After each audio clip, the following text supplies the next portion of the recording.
वैंचो cake बनाने के लिए मैदा 1 कप और उसमें baking powder 1 teaspoon, baking soda half teaspoon, इन दोनों को मिलाने के बाद 2 भाग करके रख लेंगे, क्योंकि एक भाग तो वैनिला स्पंज के लिए लगेगा और दूसरा भाग चॉकलेट स्पंज के लिए। तो हाफ कप हटा के रख देती हूँ और जो हाफ कप है उससे वैनिला स्पंज बनाना है। तो वैनिला स्पंज बनाने के लिए सबसे पहले 2 अंडे एक बाउल में डाल देते हैं और इसमें vanilla essence half tea spoon डालेंगे और हाफ कप पाउडर्ड शुगर, पिसी हुई शक्कर, इसे हटा के रखेंगे और इसे धीरे धीरे इसमें मिलाएंगे। तो सबसे पहले अंडों को हम फेंट लेते हैं थोड़ी देर फेंटने के बाद ही शुगर पाउडर हम धीरे धीरे इसमें मिलाएंगे और इसी तरह जब पूरा शुगर पाउडर मिल जाएगा तब ये इस तरह से बिल्कुल सॉफ्ट और फ्लफ़ी जैसा हो गया है। तो अब इसका टेक्सचर इतना मुलायम हो चुका है और आखिर में इसमें बटर या वेजिटेबल ऑयल, ये दोनों में से आप किसी एक को डाल सकते हैं या दोनों मिक्स करके भी डाल सकते हैं। तो मैंने यहाँ बटर और वेजिटेबल ऑयल दोनों मिला करके डाला है, 1/4 कप है टोटल। अब इसे भी मिला देने के बाद ब्लेंड कर लेते हैं और इसके बाद जो मैदा है इसे धीरे धीरे हम मिलाएंगे और इसी बीच हमने प्री हीट करने के लिए ओवन को रख दिया है 10 मिनट के लिए और ये मैदा इसे कट एंड फोल्ड मेथड से धीरे धीरे हम इसे मिक्स करेंगे और अब ये तैयार है। और ये बेकिंग मोल्ड है जिसे मैंने ग्रीस कर लिया है और मैदा से डस्ट कर लिया है, एक्स्ट्रा मैदा हटा दिया है और इस तरह से पार्चमेंट पेपर बिना रखे इस तरह से भी हम कर सकते हैं। अब लास्ट में जो ये बैटर है इसमें मैंने Apple cedar vinegar half tea spoon डाला है। इसे डालने से ये जो केक बनता है ये बहुत सॉफ्ट भी बनता है और इसमें जाली जाली जैसा बन जाता है, जिससे काफ़ी सॉफ्ट टेक्सचर आ जाता है इस केक में। तो इसे एक बिल्कुल लास्ट में डालना है। इसे डालने के बाद ओटीजी में हमें बेकिंग के लिए रखना है।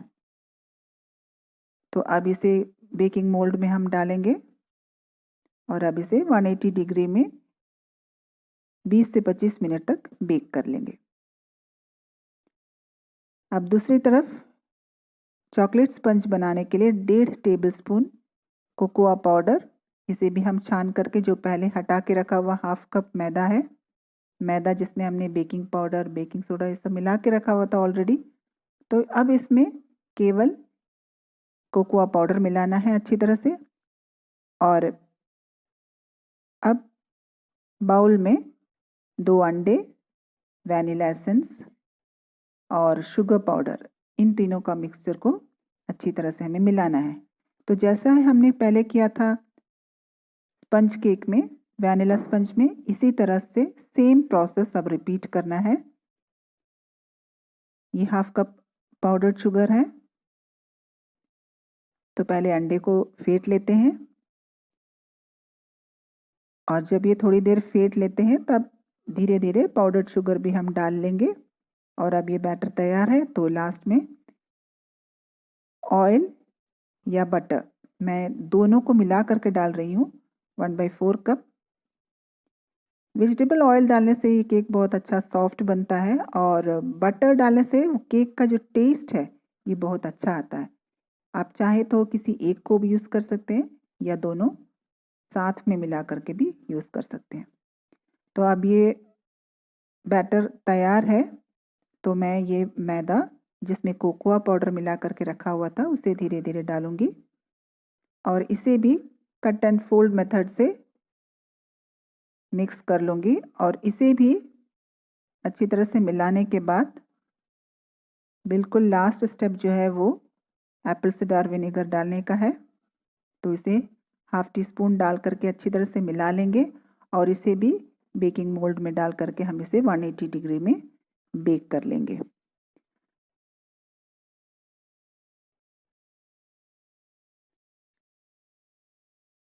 तो अब हम इसे बेक कर लेते हैं।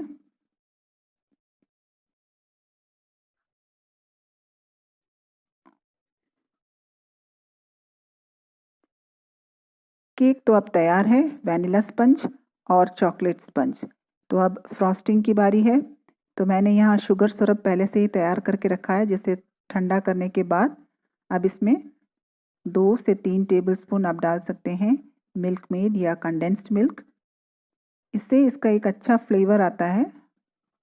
शुगर सिरप जैसा ही है, लेकिन मिल्क मेड डालने से उससे दूसरा टेस्ट आता है। तो इसे केक को सॉफ्ट करने के लिए हम डालते हैं।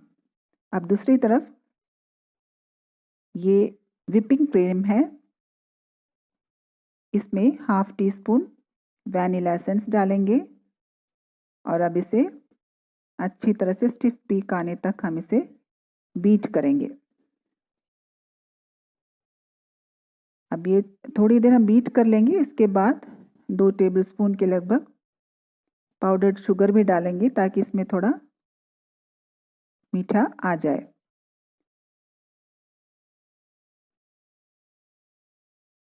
व्हिपिंग क्रीम को हम जब फ्रिज से निकालते हैं तो ये बिल्कुल पोरिंग कंसिस्टेंसी में होनी चाहिए। इसमें कोई आइस क्रिस्टल्स वगैरह नहीं होनी चाहिए, नहीं तो आइसिंग ठीक से होती नहीं है।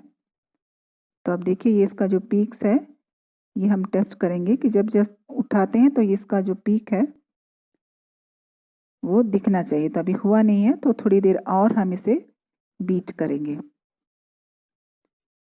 ये करीब 5 से 6 मिनट या कभी 4 मिनट के अंदर भी कभी कभार हो जाता है। तो पहले हम बिल्कुल धीमी स्पीड में करेंगे, उसके बाद धीरे धीरे इसका स्पीड बढ़ाएंगे। इस तरह से ये अब तैयार हो चुका है। तो अब हम इसे अच्छी तरह से बीट करने के बाद अब हम इसे एक तरफ रख देंगे। सबसे पहले थोड़ा व्हिपिंग क्रीम केक बेस में रखते हैं और अब सबसे पहले कट किया हुआ चॉकलेट स्पंज मैंने रखा है हाफ, और उसमें शुगर सिरप जिसमें मैंने कंडेंस्ड मिल्क भी डाला है। तो उससे अच्छी तरह से इसे ब्रश कर लेंगे और इसके ऊपर अब जो व्हिपिंग क्रीम है जो हमने व्हिप करके रखा है उसे डालेंगे और जो ये डार्क चॉकलेट है इसके कर्ल्स हमने इसी तरह ग्रेट करके डाल दिया है। और अब चॉकलेट स्पंज के बाद अगला वैनिला स्पंज मैंने रखा है और इसे भी इसी तरह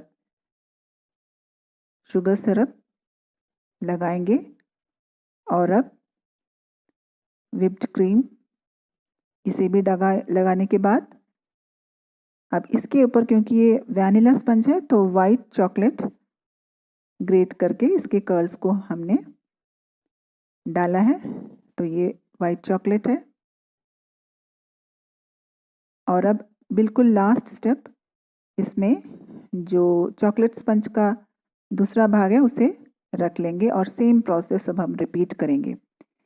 मैंने यहाँ वैनिला स्पंज का केवल हाफ ही लिया है, दूसरा भाग मैंने इसके ऊपर रखा नहीं है, क्योंकि ये जब 4 लेयर में आ जाता है तो केक का हाइट थोड़ा बढ़ जाता है, इसलिए मैंने इसे हटा के रख दिया। अब दूसरी तरफ जब कभी दूसरा कोई केक बनाना हो तो उसको हम ले सकते हैं।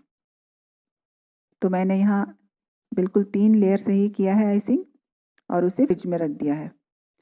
और अब जब केक की जो फ्रॉस्टिंग का जो सेकेंड स्टेप है, इसमें हमें जो वाइट चॉकलेट है उसको पिघला करके डालना है केक के ऊपर। तो उसके लिए मैंने यहाँ 1 कप लिया है वाइट चॉकलेट और साथ ही व्हिपिंग क्रीम भी लिया है और ये बटर।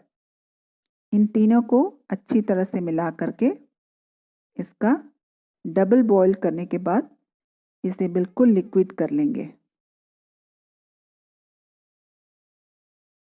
ये अब तैयार हो चुका है और जब ये ठंडा हो जाएगा तो थोड़ा और ये गाढ़ा हो जाएगा। अब दूसरी तरफ मैंने 2 टेबलस्पून व्हिपिंग क्रीम लिया है। इसमें 40 to 50 ग्राम के करीब डार्क चॉकलेट लिया है।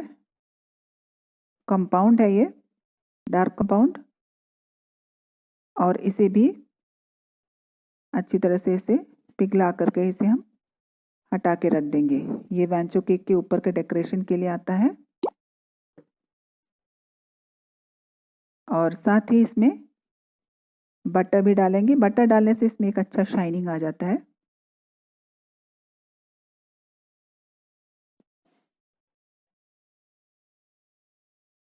और अब जो फ्रिज में सेट किया हुआ केक है इसे हम निकाल लेते हैं और ये जो चॉकलेट गनाश है इस तरह से डालेंगे।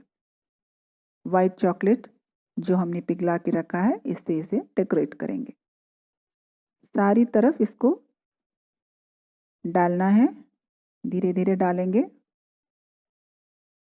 और इसका जो बाकी भाग है जो ये गिर रहा है ये नीचे एक प्लेट में कलेक्ट होता चला जा रहा है। इसे हम हटा के रख देंगे, बाद में किसी और काम के लिए, डेजर्ट बनाने के लिए रख सकते हैं।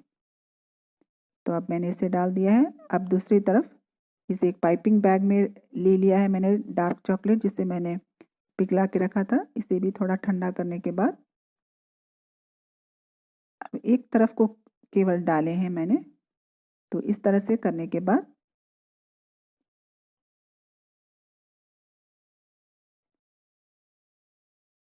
हाथ से या फिर हाथ की उंगली या फिर टूथपिक की मदद से आप कोई भी डिज़ाइन बना सकते हैं।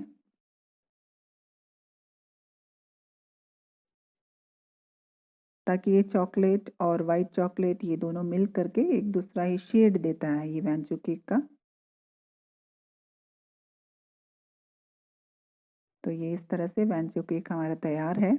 और जो एक्स्ट्रा वाइट चॉकलेट साइड में है ये सब हम कलेक्ट करके हटा के रख देंगे। इस तरह से ये हटा के रख दिया है और ये वैंचो केक तैयार है।